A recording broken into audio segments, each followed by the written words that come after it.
Hey there, how's it going?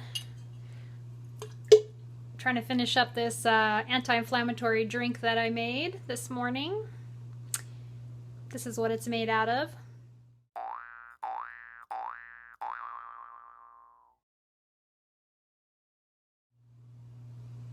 Yeah, and so I didn't use the juicer, I just used, I just squeezed the lime by hand, and I blended the ginger and the turmeric in my Vitamix. It still has a very like gritty texture, kind of like in my throat when I drink it. That's from the turmeric. I don't really like that. So the next time I drink it, I'm just going to try to put it through my juicer with maybe some whole lemon. And when I buy fresh ginger, I'll do that too and see if it's better.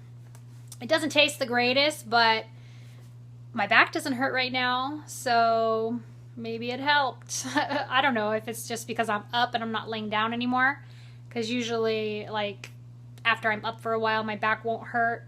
It hurts the most, like, when I'm laying on it. So, anyway, I don't know, but it's not hurting right now, so that's a good thing, and hopefully this is helping. So, I'm thinking of maybe starting to juice, like, before I go to bed at night, some turmeric right before bed, so that I don't have to take any ibuprofen or anything, and just to see how that affects me and if it helps me sleep better.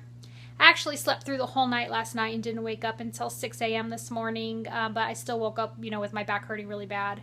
But I made it through the whole night, and I didn't wake up at 3 a.m. and have to sit up and sleep sitting up, so that's pretty good. So hopefully it's slowly getting better, but this should make it even more better. So anyway, yeah. So now I'm going to clean all the parts to my juicer, because I have not done that, and clean all the parts to my new dehydrator, because I have not done that yet.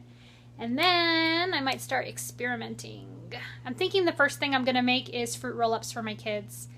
So I'm thinking of making a banana date cinnamon fruit roll-up. Super simple. Should be really easy. And I don't need a recipe for that. I can do it off the top of my head. The only thing is figuring out, I think the hardest thing about the dehydrator is going to be figuring out the drying times and like when I'm going to put stuff in and when I'm going to, because I work and blah, blah, blah. So I'm either going to be making like huge batches of stuff on my days off so that I'm there to keep an eye on it, just so that I know, like, set it for 3 hours on high, and then I need to turn it on low, because if I can't put it on high and leave it and go to work, and then, nobody's going to be here to flip it or whatever, so I just have to kind of figure out how I'm going to time things.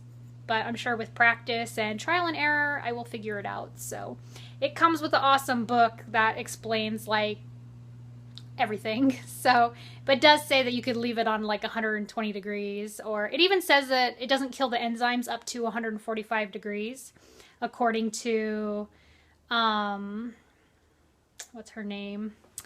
Anne Wigmore, I guess according to her, her and some person I never heard of called Victorous something or other. I guess they were the actual like creators of the raw food diet. I've heard of Anne Wigmore, but I've never heard of this guy. Sorry, I'm looking for the name. Yeah. So Anne Wigmore and Victorous Kolvinskas, I guess, are the ones that founded the Hippocrates Health Institute in Boston.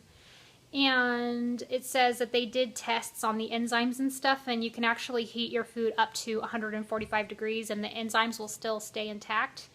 So it doesn't have to be below 118 like everyone thinks, supposedly. That's what it says. And this is supposedly the official information about the raw food diet. So I don't know. I'm just gonna, if that's what it says, then I'm not gonna freak out if my temperature has to go a little bit above 118 for something. Because it does say sorry, the lighting's better over here. It does say, like, some things you heat it for a couple hours on high, and then you lower it after that, for a few hours. Yeah, anyway.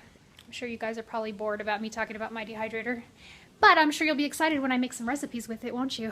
I hope so. I'll be excited. Anyway, I've been trying to regrow my green onions. They're doing pretty good.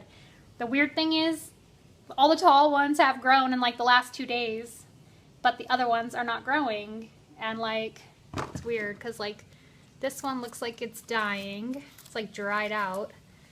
And I've been rinsing it every day for the last 2 days and changing the water, because I've tried to do this before and the water always gets all like nasty and stinky and it doesn't work, and it looks like the stuff's gonna like mold.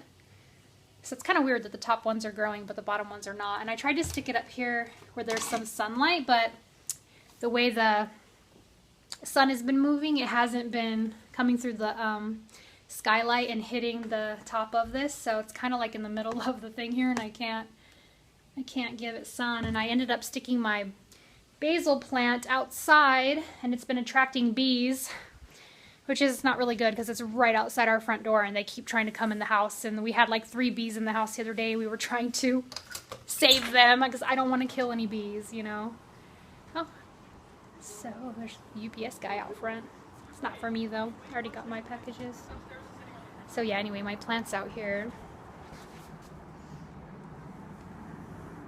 But it looks like it's dying as well. And I think it's because the roots are getting like strangled because it's in that tiny little mug. And I don't have, when we moved, my husband got rid of all my pots that I had bought because he didn't feel like moving them. So I have no pots, so I can't transfer it right now. And I don't know, by the time I buy one, it'll probably die. Or if I try to transfer it, it'll probably die because the roots are like completely through the bottom of that little cup by now. So I might just have to buy a new plant and plant it in a pot from the beginning, you know what I mean? I don't have very good luck with planting plants. They always end up dying on me. And I haven't had, like I said, good luck with growing things from like the green onions. So anyway, I'm just rambling today. I don't know what I'm doing. Like I said, I'm just going to clean my stuff and then figure out if I want to make a recipe or if I want to try to juice right now. I do have some apples I could juice. I have a couple apples that are about to go bad, I think. Yeah, they're getting kind of wrinkly.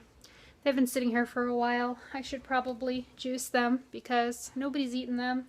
I haven't felt like eating them, and I guess my kids haven't noticed that they're sitting here. And I need to freeze some bananas today too because they're super, super ripe.